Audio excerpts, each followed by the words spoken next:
Hello, and welcome back to the final chapter of the Down and Dirty Weather Contest with STEWS Structures. Stay tuned.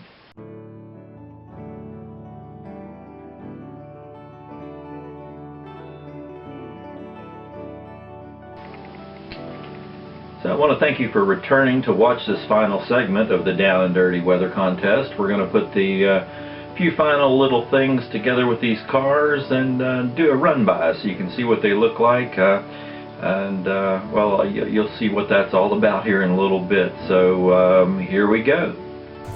Alright, so the first car that we worked with on the second video was this Concours made car here. It's a PS2 covered hopper. Pullman built these. They started early in the mid-50s or so, and then this would have been around 1960 or so. This car went, by the time they made it to 3 bays. They originally started in 2 bays. Pretty clean looking car. Here you see the two shots that I used for reference, but putting this together, I didn't exactly follow these, so here you can see what I ended up with. Definitely toned down quite a bit. It no longer has that fresh plastic look. Actually has some fairly heavy use on it, not as bad as some of the ones I've seen in later days, and not to the point that would have been turned into company service at this time, but not a bad looking car, weathered, kind of like this. All the reporting marks are still seen but have never been patched over. One thing I did miss, and I'm going back here, if you ever look at the different types of friction bearings versus roller bearings, on all the old friction bearings, those cover caps that had on the end of them, a lot of times a lot of grease made their way out of those and kind of just greased up the whole end of the axle cap. So I'm just going back here with some gloss black paint and adding just a little bit of that to the journal covers, because it would have been really bright and wet and slick, greasy mess on the ends of them. Also, if you want to go back and touch up any of your cars, when you turn the car over, some of the brake mechanisms underneath would have been heavily greased. A lot of times the ends of the couplers out here would have some heavy grease on them as well. So there's some areas that you don't really want to be flat. Friction bearings don't do that, which this car has here, so I won't be adding that to this car. But here you see the pre-weathered version of this front range made cylindrical hopper for the chassis system.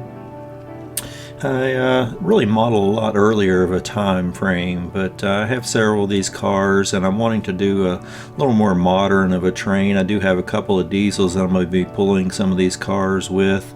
And so anyway, I'm just going to go ahead and weather a bunch of these for a certain era and have one train that I can run that's a little past my normal modeling time period. I'm pretty happy with the way this came out here. It turned out rather well, actually. It's not exactly, like I said, like the prototype photographs that I worked with, but I'm pretty happy with it.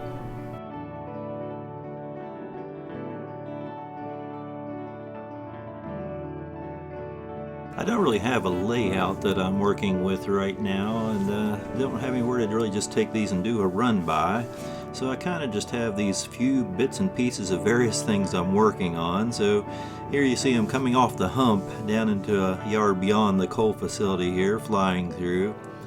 And here's just kind of a static shot of the two cars. I'm happy with these. I wish I did have a railroad to go play on, but for now, these kinds of things have to do.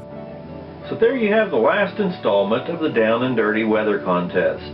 I don't do a lot of weathering, but I'm fairly comfortable with the way these cars turned out. I've definitely got some area for improvement. I hope you enjoyed watching this series of videos. Thank you for coming back and sharing views on my channel with me. Stay tuned for the next build. We're going to get back into structure building again. I'm going to work on a building that was known as the Beanery in Grafton, West Virginia on the B&O Railroad. And it's another prototypical structure. So look forward to that. Subscribe to the channel. Link down below, and give me comments on this series if you like this. Maybe I can do some more weathering in the future. I want to thank Ron from Ron's Trains and Things for sponsoring this contest once again, and all his cohorts in this Midwest Model Railroad Hobby Supply, and Eric at imrro.com. Both Ron and Eric have excellent channels. Go over there and subscribe to their channels and go through their videos. They have a lot of good information to share. And I look forward to seeing you again on my next video.